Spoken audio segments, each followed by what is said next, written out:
دیکھیں تحریک انصاف ظاہر ہے کہ یہ جو 26ویں آئینی ترمیم جو کہ ہوئی ہے، جس سے کہ پاکستان کے پورے جسے کہتے ہیں کہ جو انصاف کا نظام ہے اس کی چولیں ہل گئی ہیں، اور اس سے پوری قوم میں ایک اضطراب آ گیا ہے، ایک بڑی بے چینی سی آ گئی ہے، کیونکہ جب آپ آئین کے بنیادی سٹرکچر کو چینج کرتے ہیں، جس میں کہ مقننہ ہو گئی، عدلیہ ہو گئی، اور جو ہے ایگزیکٹو جو ہے، اب ان کے اپنے اپنے رولز آئین میں دیے ہوئے ہیں، تو یہ آئین کی بنیادی اسپرٹ کے خلاف ہے یہ امینڈمنٹ، جس میں کہ آپ نے تابع کر دیا ہے مقننہ کے ذریعے، عدلیہ کو مقننہ کے انڈر آپ نے کر دیا ہے۔ اب یہ تو ایسے اب کل جس طرح کے ابھی ہو رہا ہے کہ ججز کو کی سلیکشن کریں گے پارلیمنٹری کمیٹی، میں پارلیمنٹیرین ہونے کے ناطے سے یہ بات کر رہا ہوں کہ یہ مداخلت ہے، اس سے آزاد ججز نہیں آ سکتے، اس سے عدلیہ کی آزادی برقرار نہیں رہ سکتی، اور جو حکومتی پارٹی ہوگی، یہ تو سمجھتے ہیں نا کہ یہ آج یہی اور ہمیشہ یہ رہیں گے، کوئی بھی پولیٹیکل پارٹی آئے گی حکومت میں، وہ اپنی مرضی کے ججز کو لگائے گی جو کہ وہ سمجھتی ہے کہ ان کے حق میں فیصلہ کریں گے۔ تو اس لیے یہ جو اس وقت یہ ماحول کریٹ کر دیا گیا ہے، یہ میرا خیال ہے کہ عدلیہ کی آزادی پہ ایک بہت بڑی کاری ضرب ہے،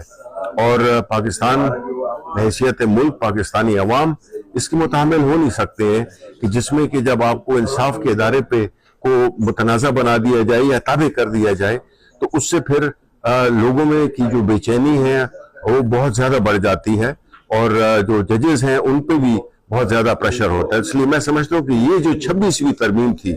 جس میں کہ خاص طور پہ جس طرح جوڈیشری کو سبجوگیٹ کیا گیا ہے، یہ اس ملک کے مستقبل پہ ایک بہت بڑا سوالیہ نشان کھڑا کر دیا ہے۔ جو آپ کے سر خاندان پھسل گئے، اس کے حوالے سے کیا فیصلہ کیا؟ دیکھیں جنہوں نے تو کلیئرلی ووٹ کیا، پہلی بات تو یہ ہے نا کہ جی دیکھیں جس طریقے سے وہ یہ ہے کہ یہ ترمیم صرف یہ کہ جو ترمیم یہ ہوئی ہے اس کی جو میرٹس ہیں اس کی تو بات ہو گئی، لیکن جس طریقے سے یہ کی گئی ہے، جس میں کہ زبردستی، تھونس، لالچ،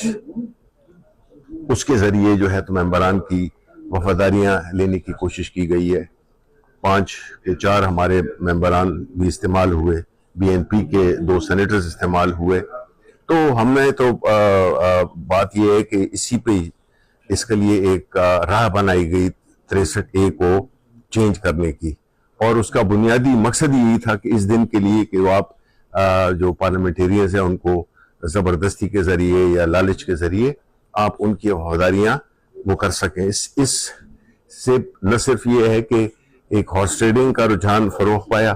بلکہ دوسری بات یہ ہے کہ اس سے جمہوریت کمزور ہوئی، پولیٹیکل پارٹیز کمزور ہوئیں، بیکاز اگر ایک پارٹی کی پالیسی کے خلاف کوئی ووٹ دیتا ہے تو ظاہر ہے کہ وہ تو پھر پارٹی اس کے بارے میں کچھ کر بھی نہیں سکتی ہے، وہ ڈسکوالیفائی ہوگا۔ وہ الیکشن کمیشن بھی اگر آپ نے اپنی فیلڈنگ سیٹ کی ہوئی ہے تو ظاہر ہے وہ بھی چلتا رہے گا، اور اس طریقے سے اس کو آپ نے جو ہے ہارس ٹریڈنگ، اس کو آپ نے ایک معزز شکل دے دی ہے۔ سر یہ بتائیے گا، آئینی ترمیم کے حوالے سے پارلیمانی کمیٹی بنائی گئی ہے جس میں 2 سنی تحریک کے ارکان شامل کیے گئے ہیں، 2 PTI کے، تو کیا وہ اس کمیٹی میں برقرار رہیں گے یا اس سے؟ آپ پارلیمنٹری کمیٹی کی بات کریں؟ دیکھیں پارلیمنٹری کمیٹی میں رات کو ہماری جو ڈیسیجن میکنگ باڈی ہے،